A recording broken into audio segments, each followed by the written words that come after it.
Hello friends, स्वागत है आपके YouTube channel morning today target में। आज हम देखेंगे यूपी टेट के लिए एसएसटी जो आपके पेपर 2 में पूछी जाती है। तो जितने भी एमसीक्यू हैं एसएसटी पेपर 2 के सभी आपको कराने वाले हैं। तो जो लोग चैनल को अभी तक नहीं सब्सक्राइब किए होंगे वह सब्सक्राइब कर लीजिएगा, जिससे डेली की क्लासेस आपको मिलती रहे।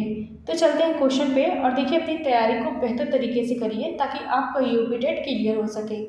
तो पहले क्वेश्चन से स्टार्ट करते हैं और देखिए क्लास शुरू करने से पहले आप लोग इस क्लास को प्लीज़ लाइक शेयर ज़्यादा से ज़्यादा कर दीजिए। पहला क्वेश्चन है, प्रसिद्ध शास्त्रीय नृत्य कुचिपुड़ी का संबंध किस राज्य से है? तो प्रसिद्ध शास्त्रीय नृत्य कुचिपुड़ी का संबंध किस राज्य से है? तो वह हो जाएगा आंध्र प्रदेश से हो जाएगा। यहाँ पे इसका तीसरा ऑप्शन बिल्कुल सही हो जाएगा। देखिए प्रसिद्ध शास्त्रीय नृत्य कुचिपुड़ी का संबंध है तो आंध्र प्रदेश राज्य से है। देखिए समझते हैं। देखिए कुचिपुड़ी नृत्य की उत्पत्ति हुई है तो आंध्र प्रदेश के कृष्णा जिले के कुचिपुड़ी नामक गांव से हुई है। और देखिए भारत के प्रमुख 8 शास्त्रीय नृत्य हैं तो क्लासिकल डांस है तो उनसे संबंधित राज्य हैं। तो देखते हैं। देखिए भारतनाट्यम है तो भारतनाट्यम तमिलनाडु का है। और देखिए कथकली केरल का है। और देखिए मोहिनीअट्टम ये भी केरल का है। और देखिए कथक होता है तो कथक उत्तर प्रदेश उत्तर भारत का है। और देखिए उड़ीसी उड़ीसा का है। और देखिए मणिपुरी मणिपुर का है। और देखिए शास्त्रीय असम का है। और कुचिपुड़ी आंध्र प्रदेश का है। तो भारत के 8 प्रमुख शास्त्रीय नृत्य हैं तो क्लासिकल डांस है तो उनसे संबंधित राज्य हैं तो याद रखिएगा। नेक्स्ट क्वेश्चन है, यक्षगान किस राज्य का प्रसिद्ध लोक रंगमंच है? तो यक्षगान किस राज्य का प्रसिद्ध लोक रंगमंच है? तो वह हो जाएगा यहाँ पे कर्नाटक का है। यहाँ पे इसका फर्स्ट आंसर बिल्कुल सही हो जाएगा। देखिए जितनी भी क्लासेस हो रही हैं तो उसकी पीडीएफ चाहिए तो आप लोग टेलीग्राम से जुड़ सकते हैं। तो डिस्क्रिप्शन में उसका लिंक मिल जाएगा तो आप लोग जाके जरूर देख लीजिए, जुड़ जाइए। देखिए यक्षगान कर्नाटक का एक पारंपरिक लोक रंगमंच है और डांस ड्रामा है जो संगीत, नृत्य, संवाद और अनूठी वेशभूषा का एक सुंदर मिश्रण है तो याद रखिएगा। नेक्स्ट क्वेश्चन है, किस युद्ध के बाद सम्राट अशोक ने बौद्ध धर्म को अपना लिया था? तो किस युद्ध के बाद सम्राट अशोक ने बौद्ध धर्म को अपना लिया था? तो वह हो जाएगा कलिंग युद्ध के बाद अशोक ने बौद्ध धर्म को अपना लिया था। यहाँ पे इसका सेकेंड ऑप्शन बिल्कुल सही हो जाएगा। देखिए कलिंग का युद्ध सम्राट अशोक के जीवन का एक निर्णायक मोड़ था जिसके बाद उन्होंने अहिंसा का मार्ग चुन लिया था। और देखिए कलिंग युद्ध हुआ था तो 261 ईसा पूर्व में हुआ था। ये युद्ध मौर्य सम्राट अशोक और कलिंग वर्तमान उड़ीसा के स्वतंत्र राज्य के बीच लड़ा गया था। तो ये युद्ध हुआ था देखिए स्वतंत्र राज्य के बीच और अशोक सम्राट के बीच हुआ था। देखिए इस युद्ध के बाद अशोक का हृदय परिवर्तन हो गया था। तो युद्ध में हुई भीषण हिंसा, रक्तपात और लगभग 1 लाख लोगों की मृत्यु देखकर अशोक का हृदय द्रवित हो गया था। और देखिए कलिंग युद्ध के बाद अशोक ने बौद्ध धर्म को ग्रहण कर लिया था। इस विनाश से दुखी होकर उन्होंने युद्ध की नीति त्याग दी थी और शांति व अहिंसा के मार्ग पर चलने के लिए बौद्ध धर्म को अपना लिया था। और देखिए उन्होंने बौद्ध भिक्षु उपगुप्त के प्रभाव में यह धर्म ग्रहण कर लिया था तो याद रखिएगा। नेक्स्ट क्वेश्चन है, भारतीय स्वतंत्रता संग्राम के दौरान करो या मरो का नारा किसने दिया था? तो भारतीय स्वतंत्रता संग्राम के दौरान करो या मरो का नारा किसने दिया था? तो वह हो जाएगा यहाँ पे तीसरा ऑप्शन सही हो जाएगा, महात्मा गांधी ने दिया था। तो भारतीय स्वतंत्रता संग्राम के बाद देखिए करो या मरो का नारा दिया था महात्मा गांधी ने दिया था तो याद रखिएगा। देखिए समझते हैं। देखिए 8 अगस्त 1942 को मुंबई के ग्वालियर टेक मैदान में अब जो है अगस्त क्रांति मैदान के नाम से जाना जाता है, वहाँ अपने ऐतिहासिक भाषण के दौरान महात्मा गांधी ने करो या मरो का नारा दिया था। और देखिए यह नारा भारत छोड़ो आंदोलन की शुरुआत का प्रतीक था तो याद रखिएगा। देखिए अगर आपको इस क्लास की पीडीएफ चाहिए तो टेलीग्राम से जुड़ जाइएगा, इसका लिंक देखिए डिस्क्रिप्शन बॉक्स में मिल जाएगा। नेक्स्ट क्वेश्चन है, प्रकाश वर्ष लाइट ईयर किसकी इकाई है? तो प्रकाश वर्ष लाइट ईयर किसकी इकाई होती है? तो वह हो जाएगा दूरी की होती है। यहाँ पे इसका तीसरा ऑप्शन बिल्कुल सही हो जाएगा। देखिए प्रकाश वर्ष लाइट वह दूरी है जिसके प्रकाश निर्वात एक वर्ष में तय करता है। इसका उपयोग अंतरिक्ष में तारों और आकाशगंगाओं जैसी विशाल खगोलीय दूरियों को मापने के लिए किया जाता है, तो याद रखिएगा। नेक्स्ट क्वेश्चन है, प्रसिद्ध लोदी वंश का संस्थापक कौन था? तो प्रसिद्ध लोदी वंश का संस्थापक था तो बहलोल लोदी था। यहाँ पे इसका तीसरा ऑप्शन बिल्कुल सही हो जाएगा। देखिए, बहलोल लोदी 1451 ईस्वी में लोदी वंश की स्थापना की थी। तो बहलोल लोदी ने 1451 ईस्वी में लोदी वंश की स्थापना की थी। यह दिल्ली सल्तनत पर शासन करने वाला पहला अफगान वंश था। और देखिए, बहलोल लोदी ने सैयद वंश के अंतिम शासक को हटाकर सत्ता प्राप्त की और 1489 तक शासन किया था, तो याद रखिएगा। नेक्स्ट क्वेश्चन है, हार्नबिल महोत्सव मुख्य रूप से भारत के किस राज्य में मनाया जाता है? तो हार्नबिल महोत्सव मुख्य रूप से भारत के देखिए नागालैंड राज्य में मनाया जाता है। यहाँ पे इसका सेकेंड ऑप्शन बिल्कुल सही हो जाएगा। देखिए, हार्नबिल महोत्सव नागालैंड का सबसे प्रसिद्ध सांस्कृतिक उत्सव है। इसे त्योहारों का त्योहार, फेस्टिवल ऑफ फेस्टिवल्स के रूप में भी जाना जाता है, तो याद रखिएगा। नेक्स्ट क्वेश्चन है, पीतल ब्रास किन दो धातुओं का मिश्रण है? तो पीतल ब्रास किन दो धातुओं का मिश्रण है? तो वह हो जाएगा तांबा और जस्ता का है। तो यहाँ पे इसका फर्स्ट आंसर बिल्कुल सही हो जाएगा। देखिए, पीतल ब्रास मुख्यतः तांबा, कॉपर और जस्ता जिंक का मिश्रण होता है।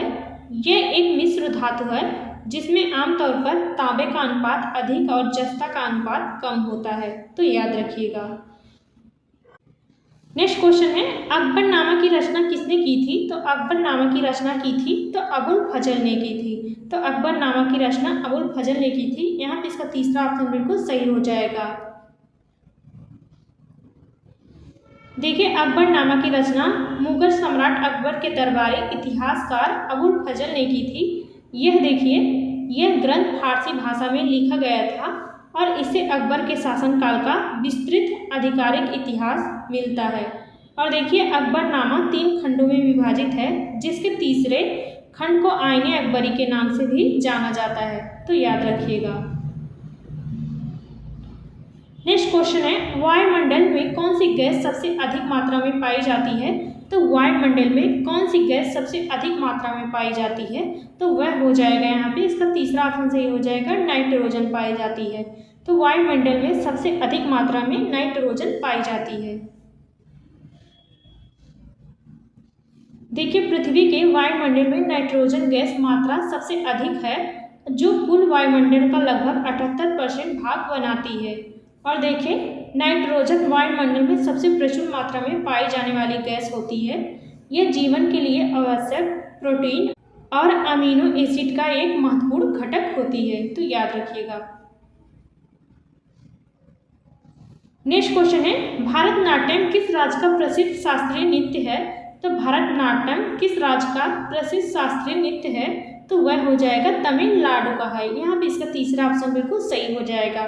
देखिए, भारतनाट्यम देखिए शास्त्रीय नृत्य है तो तमिलनाडु का है, तो याद रखिएगा। देखिए, भारतनाट्यम भारत के सबसे पुराने शास्त्रीय नृत्यों में से एक है, जिसकी उत्पत्ति तमिलनाडु के मंदिरों से हुई थी, तो याद रखिएगा। नेक्स्ट क्वेश्चन है, खजुराहो के मंदिरों का निर्माण किन शासकों ने करवाया था? तो खजुराहो के मंदिरों का निर्माण किन शासकों ने करवाया था? तो वह हो जाएगा चंदेल शासकों ने करवाया था।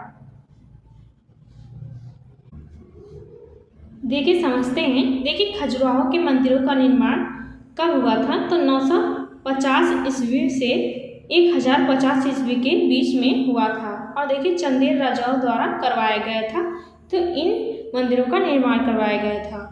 और देखिए, ये मंदिर अपनी उत्कृष्ट वास्तुकला और कामुक मूर्तियों के लिए दुनिया भर में प्रसिद्ध है, तो याद रखिएगा। देखिए, जितनी भी क्लासेस हो रही हैं, अगर उसकी PDF चाहिए तो देखिए डिस्क्रिप्शन बॉक्स में आपको लिंक मिल जाएगा टेलीग्राम का, तो जाके जरूर जुड़ जाइए।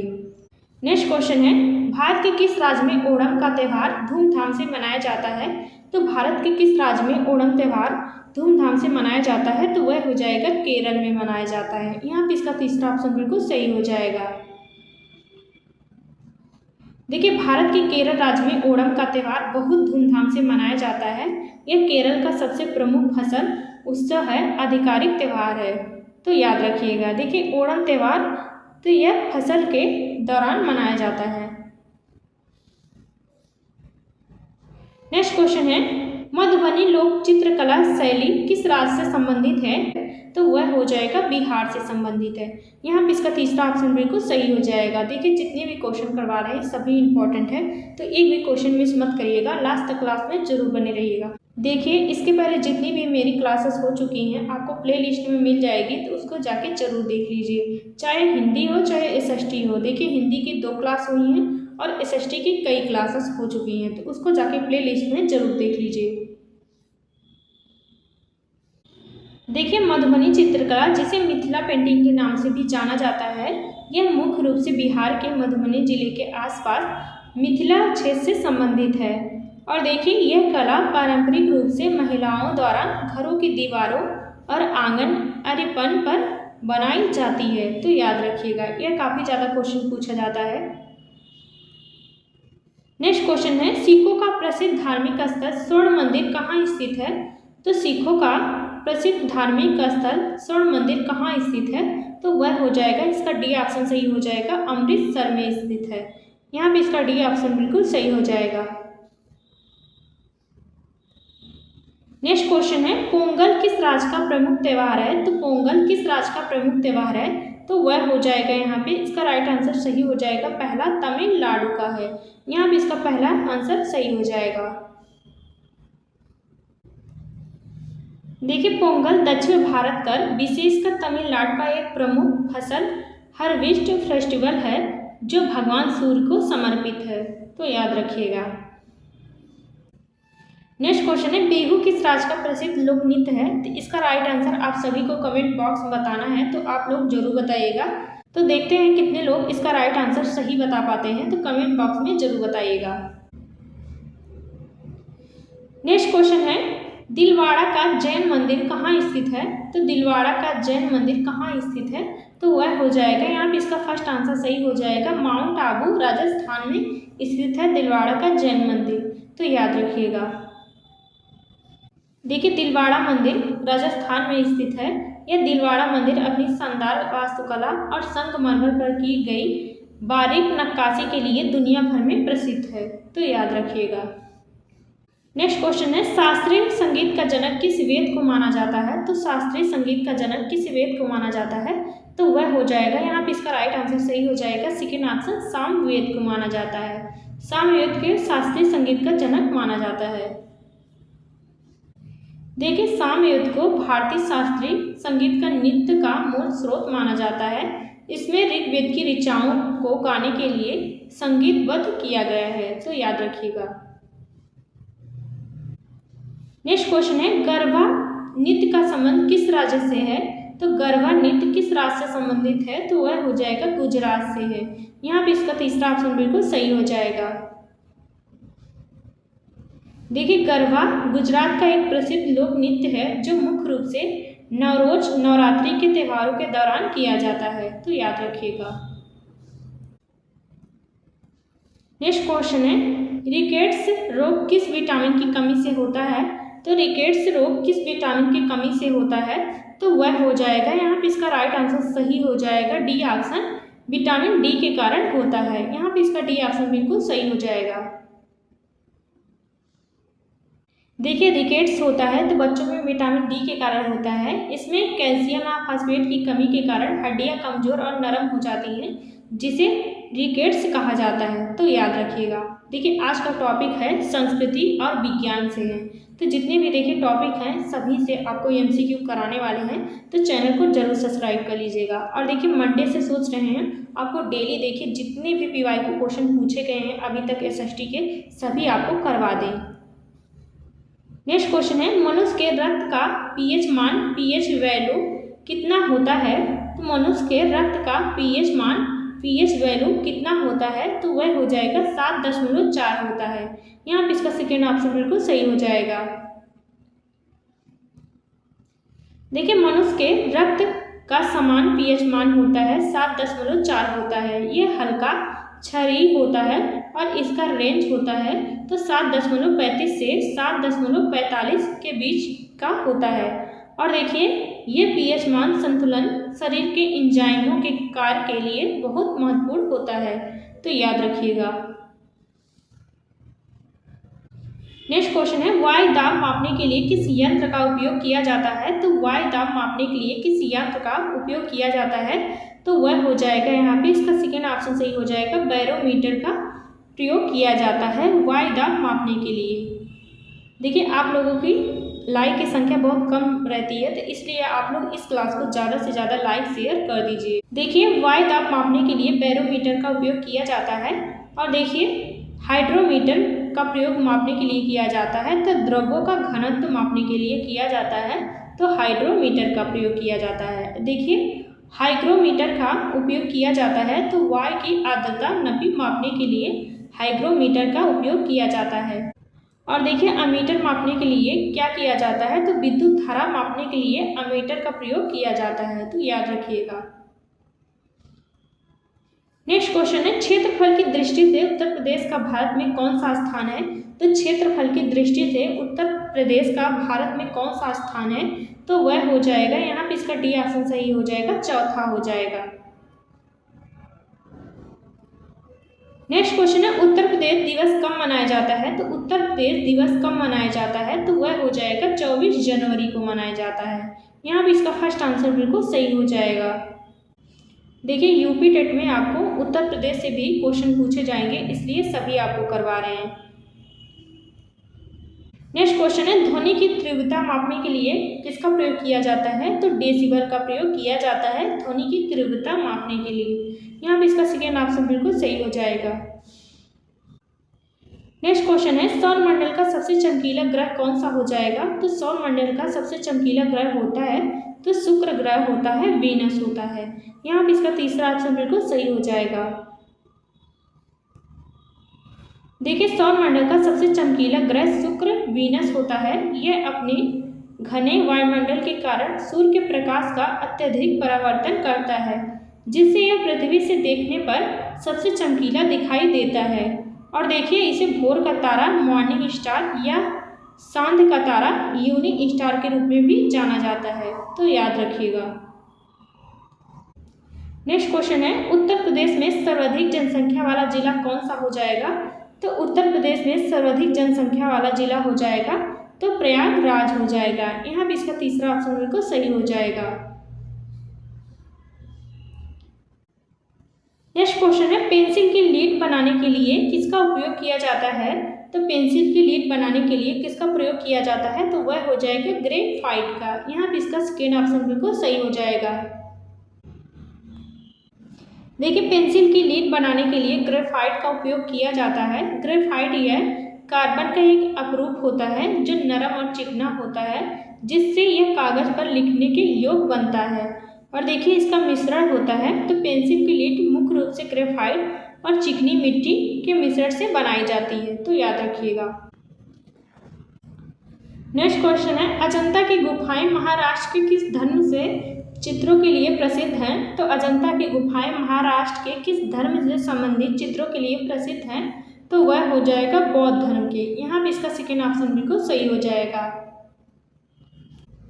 देखिए अजंता की गुफाएं महाराष्ट्र मुख्य रूप से बौद्ध धर्म से संबंधित चित्रों और शिल्पकला के लिए विश्व भर में प्रसिद्ध हैं। और देखिए औरंगाबाद में स्थित इन गुफाओं में भगवान बुद्ध के जीवन और जातक कथाओं को दर्शाने वाले उत्कृष्ट भित्ति चित्र मौजूद हैं, तो याद रखिएगा।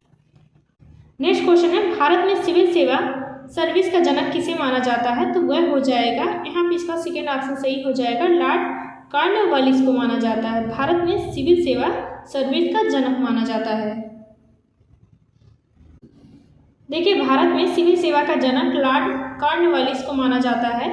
लॉर्ड कॉर्नवालिस ने 1786 से 1793 तक भारत के गवर्नर जनरल के रूप में कार्य किया था। और देखिए उन्होंने ब्रिटिश भारतीय प्रशासन अनुशासित, कुशल और भ्रष्टाचार मुक्त बनाने के लिए व्यापार सुधार किए थे, तो याद रखिएगा।